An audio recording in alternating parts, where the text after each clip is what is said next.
The cops had a black teenager pinned to the asphalt, knees grinding into his back as the crowd filmed in shock.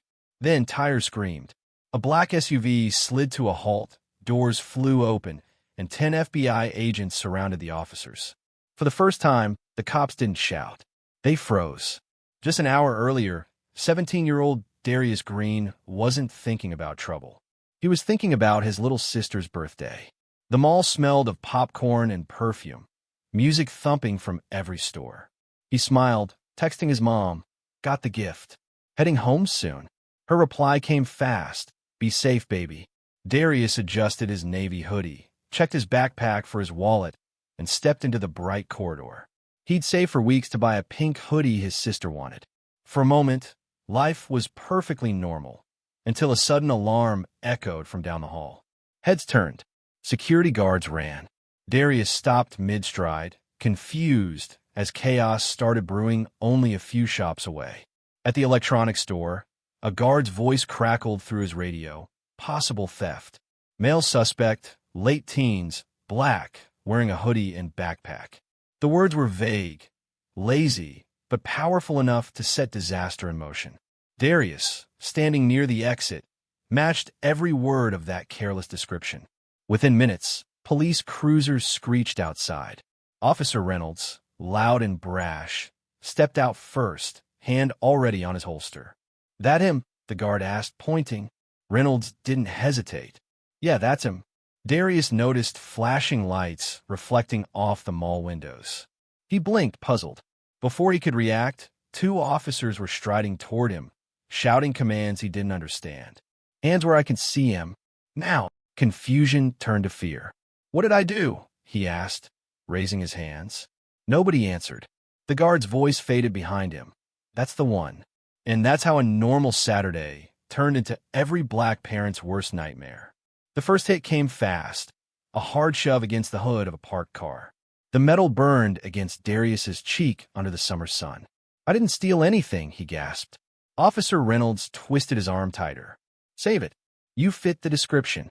The shopping bag in Darius's hand tore open, spilling a pink hoodie and matching scarf onto the pavement.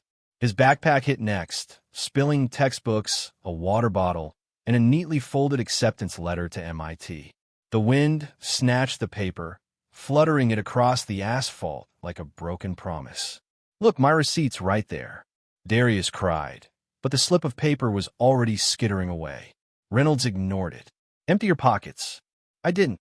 Now, people started gathering, some gasping, others whispering. Phones went up.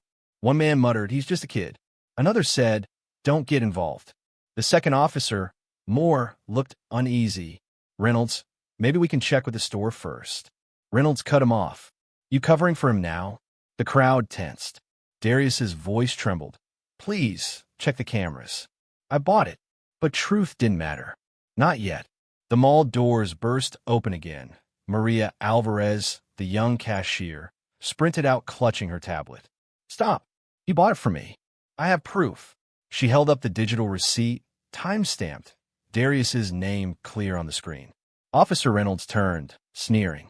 "Ma'am, step back before I arrest you for obstruction." Maria's hand shook, but she didn't move.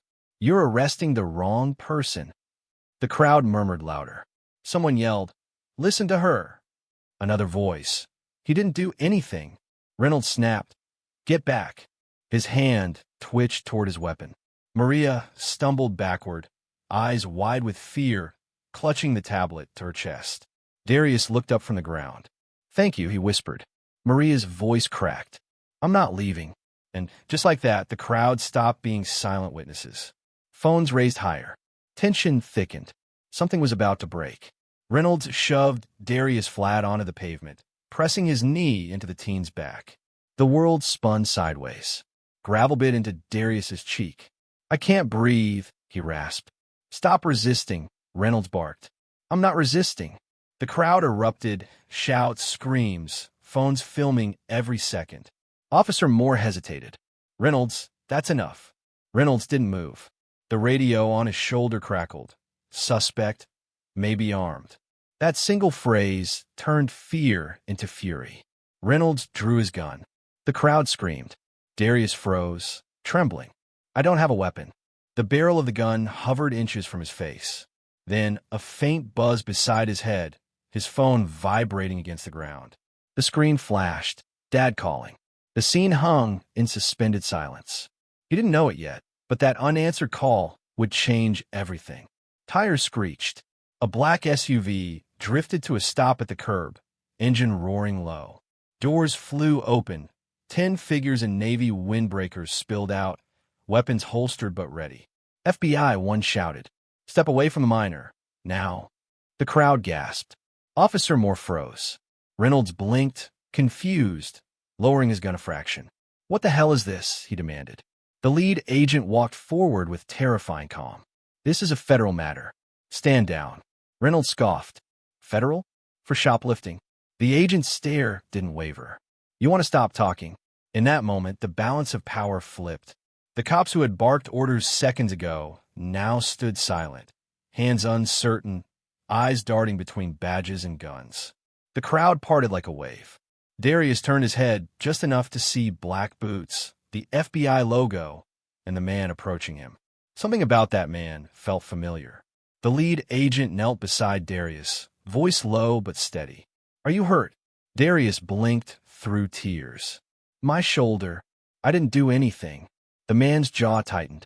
He stood, turning to the officers. You tackle my son. The words hit like thunder. Reynolds's face went pale. Sir, wait, you're what? The man pulled out his badge. Director Samuel Green, Federal Bureau of Investigation. The crowd erupted. Phones flashed. Director Green turned his tablet toward them, showing mall footage. Darius paying at the register, smiling, receiving a bag and receipt. Your suspect, he said coldly, swiping to another clip, was a white male in a red hoodie who left 6 minutes earlier. He stepped closer to Reynolds. You didn't see a suspect. You saw a stereotype. Silence. Only the sound of cameras recording. And for the first time, Officer Reynolds looked afraid. Director Green straightened. Officers, you're relieved of duty. Hand over your weapons. Reynolds stammered. You can't. Green cut him off. I just did. 2 FBI agents stepped forward, confiscating badges and firearms. Maria rushed to Darius, helping him sit up. Tears streaked her face. You're okay now. Darius nodded weakly. The crowd applauded, tentative at first, then louder. Director Green addressed them. Every second of this is being documented. Justice will follow. Officer Moore swallowed hard. Sir, we made a mistake. You made more than that, Green replied. You made a memory my son will never forget. By nightfall, the footage hit every social feed. Hashtag Justice for Darius trending worldwide. TV anchors replayed the moment 10 FBI agents surrounded 2 stunned cops. For once, accountability arrived faster than excuses. 2 weeks later, the same mall hosted a press conference. Reporters crowded around a podium where Director Green stood beside his son. Justice, he said, should never depend on who your father is. Officer Reynolds had resigned. New bias training laws were announced statewide. Maria was honored for bravery. When Darius spoke, his voice was calm but firm. I just want to buy a birthday gift. Next time, believe the truth before it's too late. Applause thundered. Cameras flashed. And somewhere deep inside, Darius knew he hadn't just survived injustice. He'd helped rewrite its ending.